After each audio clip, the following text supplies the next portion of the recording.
संशोधन है, ऐसे में 2/3 मेजोरिटी कैसे ला पाती है सरकार, ये देखने वाली बात होगी। लेकिन जिस तरीके से अगर अमित शाह, गृहमंत्री अमित शाह ने सिलसिलेवार तरीके से चीजों को रखा है और जिस तरीके से उन्होंने सभी राजनीतिक पार्टियों से अपील की है कि नारी शक्ति बंधन बिल को अगर इम्प्लीमेंट करना चाहते हैं तो जो संविधान संशोधन बिल लेकर सरकार आई है उसको सभी सहमति दें, तो कहीं ना कहीं इस पर लगता है कि विपक्ष ने अपने तेवर जो है वो पहले ही की तरह वो पूरी तरह से वो बरकरार उन्होंने रखा है। दूसरी तरफ आपको बताऊं कि दो तरह की चीजें चल रही थी कि आखिर 2011 के जनगणना के मुताबिक ही सरकार क्यों परिसीमन करना चाहती है, कहीं ऐसा नहीं कि जातिगत आधार पर जो जनगणना है उसको कहीं ना कहीं अवॉइड करने की कोशिश केंद्र सरकार की तरफ से की जा रही है। तो उसका भी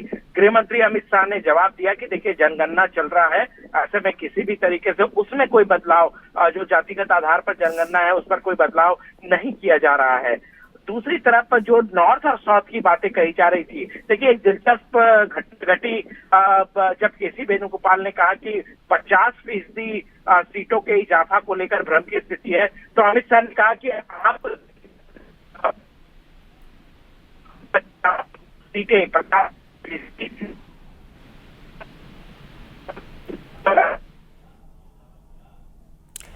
तो लगता है कुछ नेटवर्क की दिक्कतें हैं, लेकिन अब देखना होगा कि 2/3 मेजॉरिटी कैसे जुटाती है सरकार। और इस वक्त वोटिंग की प्रक्रिया जो है वो शुरू हो चुकी है और सभी को बताया जा रहा है किस तरीके से वोटिंग करनी है और कौन से बटन को, उसके लिए जो जरूरी प्रक्रिया है वो सब ब्रीफ की जा रही हैं।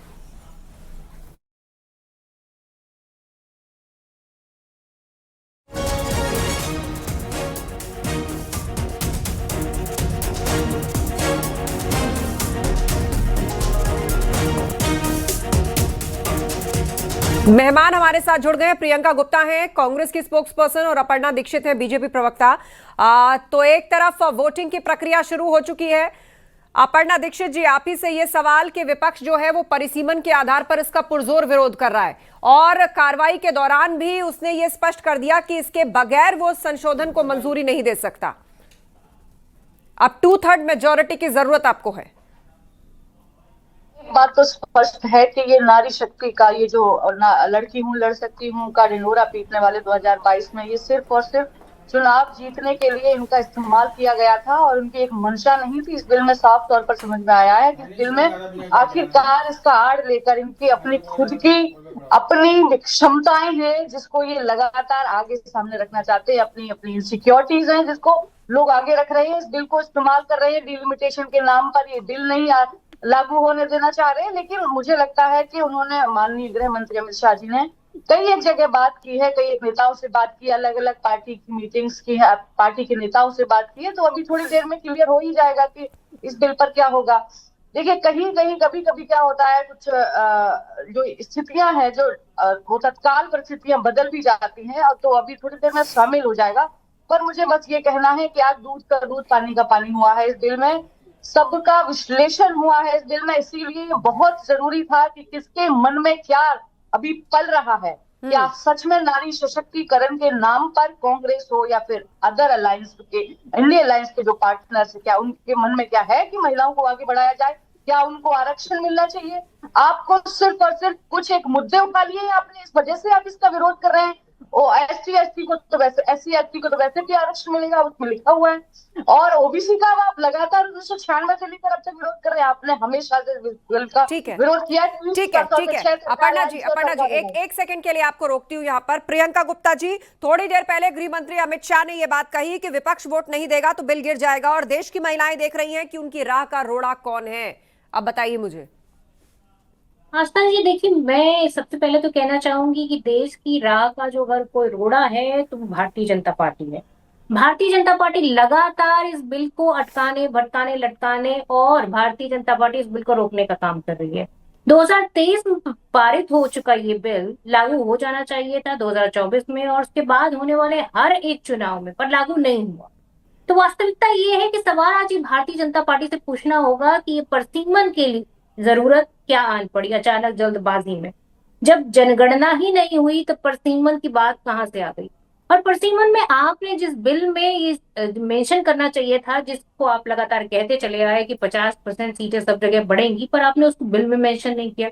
इससे साफ पता चलता है कि आप एक षड्यंत्र के तहत इस बिल को लेकर आए, और इस बिल में महिला आरक्षण का बिल तो सिर्फ एक दिखावा है।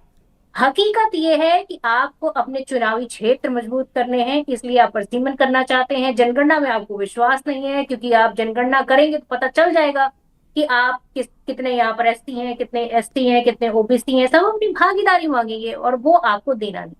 और माननीय जो गृह मंत्री है, उन्होंने ये भी मेंशन कर दिया कि ये बिल लागू नहीं होना। अगर ये बिल आज पास हो जाता, उसके बाद भी ये 2027-2029 तक लागू नहीं होना। अगर ये लागू नहीं होना है तो फिर आप किस बात का चूरन चटनी चटा रहे हैं महिलाओं को? अब हकीकत ये है कि महिलाओं का सिलेंडर महंगा हो चुका है, महिलाओं का घर चलाना मुश्किल है, ठीक है। पढ़ाई लिखाई बच्चों की मुश्किल है। इन सारे मुद्दों से बचने के लिए आज भारतीय जनता पार्टी उनको सिलेंडर नहीं मुहैया करा पा रही महिलाओं चलिए, को। बिल्कुल बिल्कुल और प्रियंका जी, कुछ और मुद्दे हैं जो महिलाओं से मेरठ जुड़े हैं, जिनके बारे में महिलाओं का कांग्रेस पार्टी लगातार बात करी, लेकिन आज स्पेसिफिक हम उस मोमेंट में आ चुके हैं जब इसे लेकर वोटिंग शुरू हो चुकी है, और ये पूरी स्क्रीन इस वक्त बता रही है कि कैसे तीनों बिलों को लेकर आईज नोज और अभी तक जो वोट पड़े हैं 489 वोट जो हैं अभी तक पड़े हैं। फिलहाल जो स्क्रीन चल रही है, अपर्णा दीक्षित जी हमारे बीच में है। अपर्णा जी, संख्या बल के लिहाज से आपको 2/3 बहुमत की आवश्यकता है, लेकिन बार बार प्रधानमंत्री के कहने के बावजूद कि मैं आपको क्रेडिट का ब्लैंक चेक देता हूं, गृह मंत्री के कहने के बावजूद कि देश की महिलाएं देख रही है कौन इसके रास्ते में रोड़ा है, विपक्ष लगातार डीलिमिटेशन के मुद्दे को लेकर इसका कड़ा विरोध कर रहा है।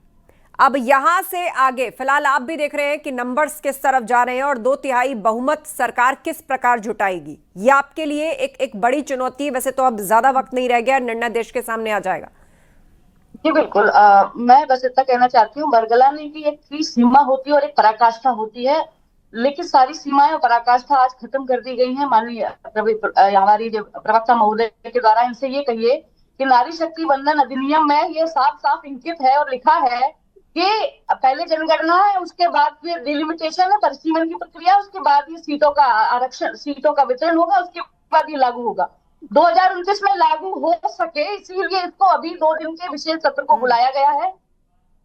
लगातार झूठे तरीके से वर्गलाया जा रहा है। कहाँ माननीय अमित शाह जी ने ये कह दिया है कि इसको 29 में लागू नहीं करेंगे, ये 29 में लागू हो सके इसलिए 2011 के जनगणना के मद्देनजर रखते हुए। और आपको डिलिमिटेशन से प्रॉब्लम थी तो उन्होंने आज लिखकर, अभी थोड़ी देर पहले संसद में चर्चा हो रही थी और ये साफ साफ उन्होंने उसमें संशोधित किया है, 50% आरक्षण हम उन स्टेट्स को भी देंगे, कर्नाटक, आंध्र प्रदेश, तेलंगाना, तमिलनाडु, केरला, जहां पर सीटें कम है और उनमें जनसंख्या कम है, जिनकी सीटें किसी की 60,000 है, किसी की 56,000 है, ऐसे करके जनसंख्या की जिसमें कमी है उसमें 50% का आधिकारिक तौर पर लिख कर दिया गया। उसके बाद भी अगर समस्या है, वेणुगोपाल जी ने साफ कहा कि अगर आप लिख कर देंगे तो हम तैयार है, लेकिन उसके बाद फिर से मुकर गए, क्योंकि उनकी मंशा ही नहीं है कि वो इस बिल को पास होते हुए देख सके।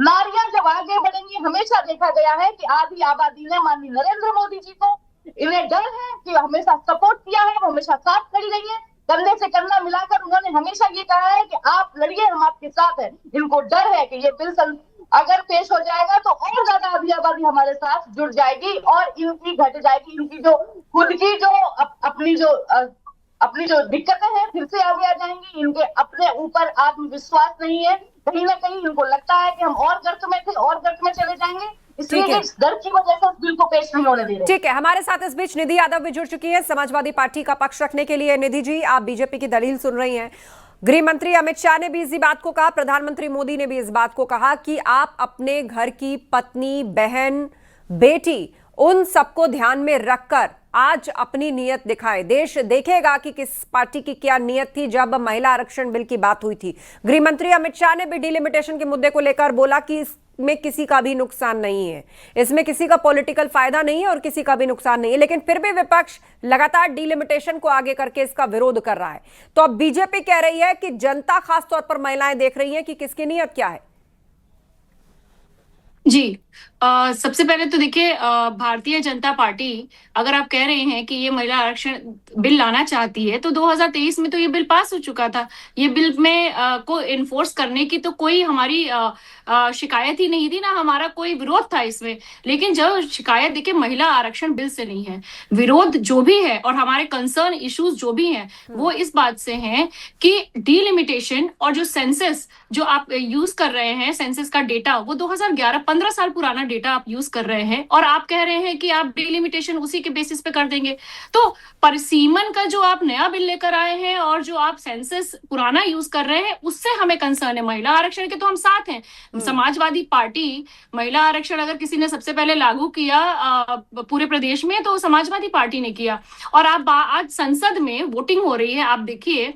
मैं उत्तर प्रदेश की बात अगर करूंगी तो उत्तर प्रदेश में भारतीय जनता पार्टी 75 सीटों पे चुनाव लड़ी, जिसमें उन्होंने सिर्फ 7 महिलाओं को टिकट दिया। मैं इंटरनल इनकी बात कर रही हूँ, कितना ये महिला पक्षधर है।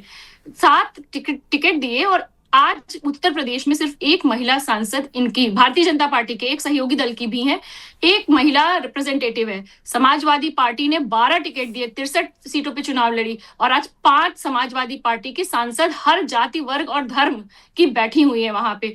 तो भारतीय जनता पार्टी 2023 में ये बिल लेकर आई, 2024 में लोकसभा के चुनाव हुए, उन्हें कुछ खास फायदा नहीं हुआ। उत्तर प्रदेश में तो इतना बड़ा सेटबैक लगा भारतीय जनता पार्टी को, वो तो ऐसी ऐसी सीटें लेकिन निधि जी, आज गृह मंत्री ने एक बात और स्पष्ट कर दी कि जो 27 का विधानसभा चुनाव यूपी में होगा, वो जो है बगैर डिलिमिटेशन के होगा, इसीलिए आपको डरने की जरूरत नहीं है। देखिए, डर मैं नहीं रही हूं, डर तो इस देश की हर महिला रही है, जिसका आवाज और हक की लड़ाई जो हम लड़ रहे हैं, उसकी आवाज को दबाने का काम किया जा रहा है। समाजवादी पार्टी आज ओबीसी वर्ग के आरक्षण की बात कर रही है। आखिर क्यों भारतीय जनता पार्टी ओबीसी वर्ग की महिलाओं को प्रतिनिधित्व नहीं देना चाहती है? क्या वजह है? और हम बात कर रहे हैं, अगर हम मुस्लिम महिलाओं की भी बात करते हैं, तो क्या वो इस देश की आधी आबादी का हिस्सा नहीं है? देखिए, भारतीय जनता पार्टी की कथनी और करनी में जमीन आसमान का फर्क है।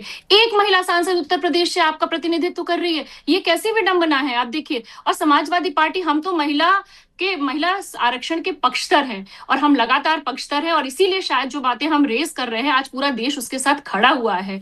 तो भारतीय जनता पार्टी जो आनन फानन में 2023 से 2026 तक, अगर आपकी पॉलिटिकल बिल थी, 1 मिनट मुझे बात मेरी कंप्लीट कर लेने दीजिए, आपको भी मौका मिलेगा। अगर आपकी पॉलिटिकल विल थी इस बिल को एनफोर्स करने की, 2023 में ये बिल आया, 24 में आपकी सरकार बनी, 2024 से लेके 2026 तक आपके पास समय था सेंसस करने का। आपने तो सेंसस नहीं किया, और विशेष सत्र बुला के आनन फानन में 2 दिन में ये बिल पुराने सेंसस के बेसिस पे, जो कि टोटल मिसमैच